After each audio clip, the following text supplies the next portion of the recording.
Hey, good friends, welcome to the Mad Painter Show.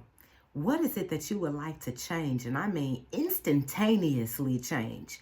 Is it your love life, your career, your finances, your focus? I mean, baby, that list can go on and on and on. But there is the one thing that you have control over that you can change right now. I mean, right now. Would you believe it's your thinking? Would you believe that whether you are telling yourself, yes, you can do this, or no, you can't do this, that everything in you is like, yes. And now I know that yes may have sounded like super positive. And I mean, yeah, it's kind of like that. But at the same time, what are you believing? So now I want to give you a little brief definition of belief: an acceptance that a statement is true or that something exists. And two, trust, faith, or confidence in someone or something. So what voices or thoughts or feelings that we are believing that's not really true? Are you hearing that I'm too difficult to be loved, or no one will love me, or even I'll never make enough, or I'll never be this, or why are we believing those lies? Now, either you were taught this thing, or somebody told you this thing, or somewhere in there that you felt this feeling and you just accepted it as a truth. Baby, I'm gonna need you to take that, ball it up real good and toss it. Maybe throw some dynamite up in there and set that bad boy on fire, and then ship it out to space, and then send it somewhere way off somewhere else and put it in a time capsule. And probably should have did all that before we threw it in the trash. But anywho, we need to not accept that stuff anymore, because that was the point of me going with that. And I mean to send it far off, way, way, way off. So I need to remind you here, we're in the age of information, and whatever it is that you are seeking to change that can actually be changed, we are seeking to change these things. There's information about that, babe. Let me tell you how I'm working on getting my fashion and whatnot together. And in the midst of me getting my fashion together, I'm watching all kind of fashion videos, watching how to set up my closet, watching how to do these things. And let me tell you how that whole little closet tidbit made a difference in my life. And it was just like, oh my God, I didn't know people did this. This is amazing. Find it, seek it, find it. You're going to find it when you seeking it. So what are these things that you are desiring? Is it something of love? Is it of fashion? Is it of finances? Is it of career? And whatever these things are that you are seeking to better yourself in, actually do it, apply it. Seek this stuff out and apply it. This is part of the things that help changes our mind, changes how we're going about thinking certain things. Because if we're having these voices and these thoughts and these feelings, and they haven't been benefiting us, and we're always feeling low, we're depressed and don't have any friends, and I mean, I'm saying this by choice, because that we're the introverts, and then we have extroverts, and I understand, it's people all around us. Sometimes people want to be around people, sometimes people don't. There's a time and a place for everything. But we have our choices, we have our options. Don't ever feel like you have to. I mean, unless you're on the spiritual journey walking, and that's like a whole nother different type of have to. But when we are in this place where, you're feeling like you're difficult to be loved, but why are you feeling like that? Which I've explained as far as education, what you've been educated in, or what you've been taught. Like that's what you're taught. But we are here to be re-educated. And so where this re-education goes, it first starts off with release. I look at us sometimes because, the people who invented the computer, they looked at us as well. And looked at how there was this system that you can input information in, and you can also remove information from. So we're in the process of deleting some information. So how we're going about deleting this stuff, baby, what I recognize, especially in being in counseling a lot of different people, to each his own. And I'm giving different ways to go about doing things, but hey, it's up to you to try it and see what works for you. So anywho, I'm gonna go with my list. So excuse me. We're looking at the things of that we need to let go that are hindering us. The lies that we have been telling ourselves all these years that we are accepting as truth. Say you're a liar. So no, we need to now bring awareness to those lies that we've been telling ourselves. What has you feeling down, depressed, feeling all bad, etc., etc., etc. Look at those things. And now let's release them. So you have various ways of releasing things. You have rituals, which I've done a hand washing ritual on a couple of videos, as far as you taking soap and water and looking at yourself in the mirror as you wash your hands and telling yourself you let go of so-and-so or of this situation, and you will no longer be angry about this or no longer be in whatever you feel like, whatever emotional control has there. There's prayer, all these other things. You have to look at it and see what is it that you need. We also have telling yourself verbally. So along with that ritual and what I had with the hand washing thing, because that was a whole body movement and verbal, physical and verbal and mind thing that was going along with it, and heart. But maybe somebody doesn't need all of that. They just need to tell themselves, you know what, we're not about to do this. And I mean, not with the cracked voice. We want to have confidence with that, like, no, we're not doing this. Not taking it. Her. So, yeah. So the other part, another example would be physically letting go. I use the example of cleaning house. It could either really be cleaning house, cleaning your phone, letting go of certain people who are extremely toxic. Like, it's not just the people that are toxic. We also have this poison inside of us, and this is why we letting this stuff go. We're doing a cleansing. It's deeper than sage. That just made me hungry. Anyway, so we have the release part, the cleaning house, the etc. Now we have to bring in. So if we had let go all of this nonsense, these lies and stuff, now you have to fill it with truth. This is where the seeking the wisdom comes in at. And seeking the wisdom of life, words that make you feel fulfilled, like it gets you, it propels you onto your mission. It's not just blah, blah, you do this, you do that. I mean, something that is igniting a fire within you. You have to be aware of these things and know the things that turn you on. Like, what are your interests? And start seeking these things out and listening to these things in truth. Now, you'll have a lot of different people talking about various things. But if there is continuous conflict in whatever it is that they are talking to you about, do you really want this wisdom? I mean, I'm just saying this can be on a level of anything, but we want to have a peace and a resolve feeling as we're listening to whoever it is that we're listening to, because we want to be more encouraged to listen to them, and we want to be more inspired to go. It's not a thing where you're gonna, do I want to do that? If it's something that you're really interested in, it's gonna make you want to try it. It's gonna make you want to do it. Even in relationships and all these things. Now, whether you are single or you're in a relationship with someone, it doesn't hurt to seek out how to be better at this thing, how to be a better lover, how to be a better friend, how to be, baby. There is even, I want to say like an art or a science to being single, especially if you're someone who is considering and being in a relationship with someone.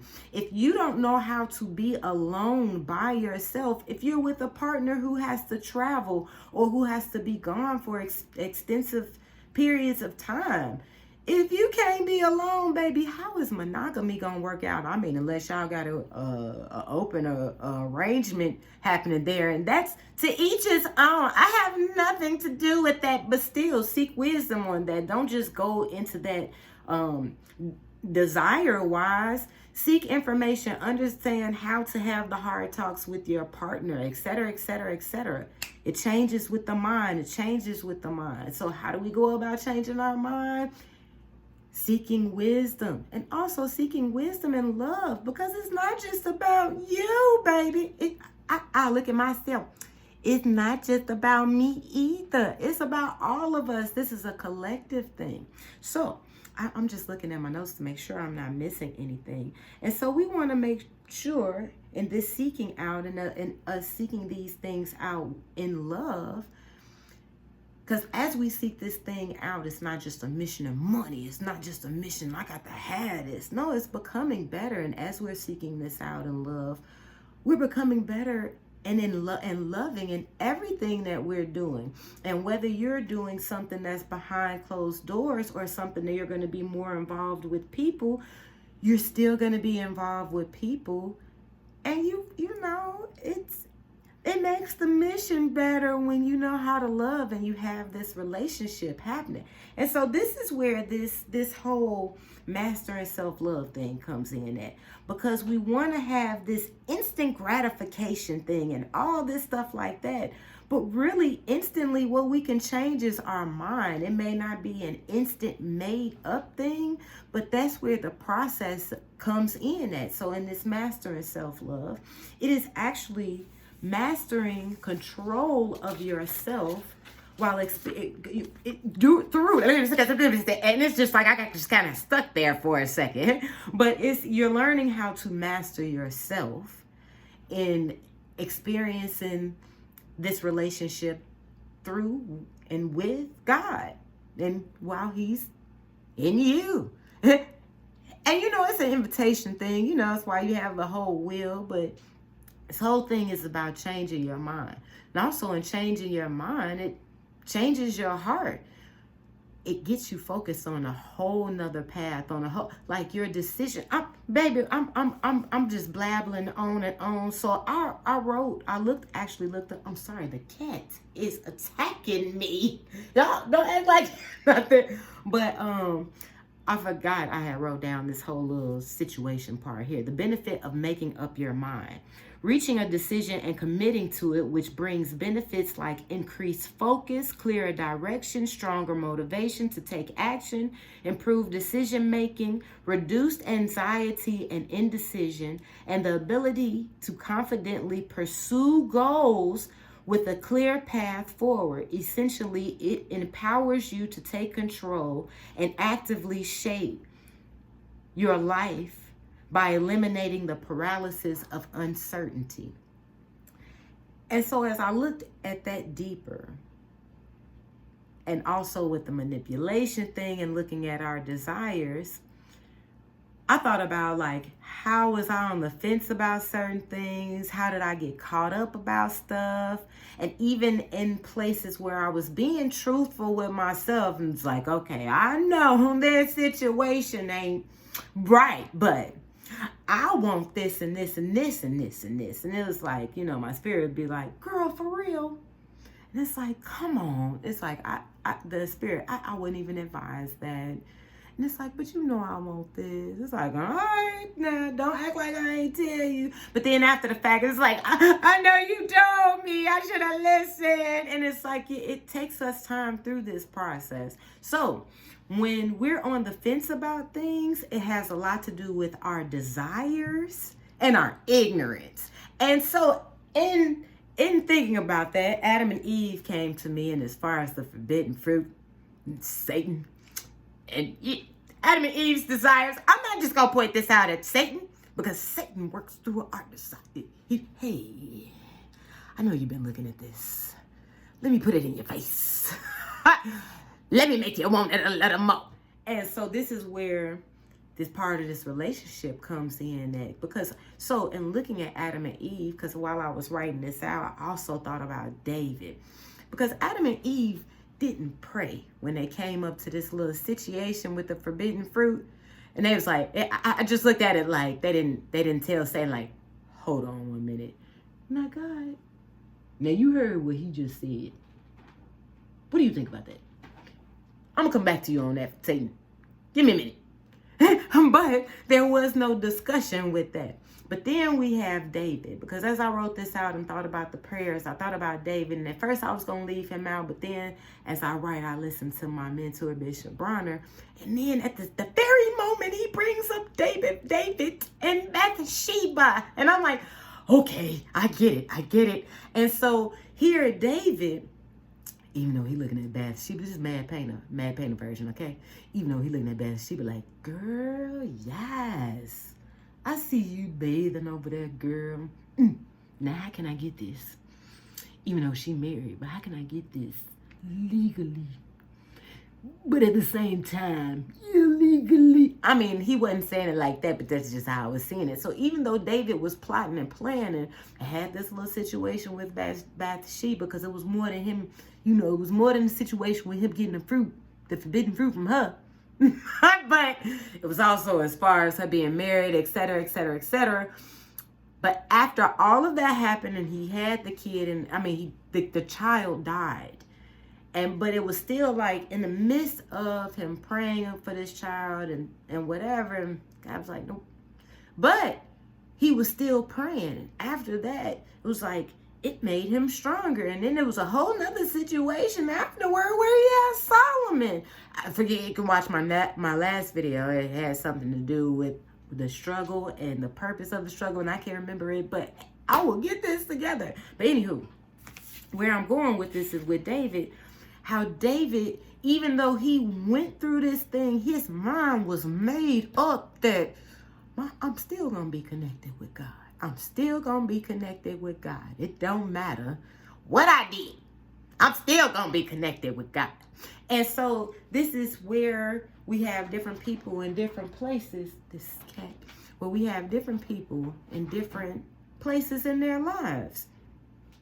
You may not know, and you just out there and you're doing your thing. And then there's some things you know and you want to do your thing, even though you know. It's include God in on all of these things.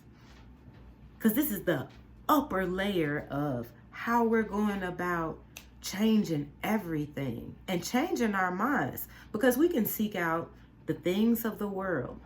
But when we're actually seeking out the things within and seeking out the love of God, and back to this master and self-love, which you can click the Wix link. It's a journey that you take, that you actually experience God. It's not me. I just put some scriptures in there and tell you how to go about doing this every day and include the rituals, include the scriptures, not rituals, include the scriptures in there. But it becomes a ritual. It becomes a relationship. It's a multi-layered thing. And this is a thing that changes our being. It changes our mind. It changes all of who we are. And this is what we're actually seeking, because, baby, right now you can make your mind up like, you know what? I want something different. I want to experience life to the fullest. And it starts with you changing your mind and having an awareness, being truthful with self, seeking this stuff out. You know what I'm saying? Because this relationship thing is a beautiful thing. When you get to a point in seeking out what you're really interested in. Me, myself, I was interested in the mind. I was interested in people. I was interested in spirituality. I took time to study these things, and it was mind-blowing. And it was like, so you mean to tell me we're not really wrestling against flesh and blood, but against powers and principalities? So these people, and they just, it's a whole energy thing. It's all this other stuff going on. It's mind-blowing. And people have different languages of explaining these things. And when you seek these things out and seek it out in love, then we're able to fully connect. Then we're able to fully change ourselves. Then we're able to fully change everything around us. Love is such an ultimate power. And we put it up in here and get it up in here and have it all up in here and together, hearing.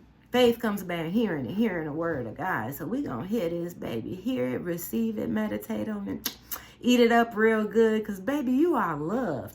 I love you. God loves you even more. Find out why.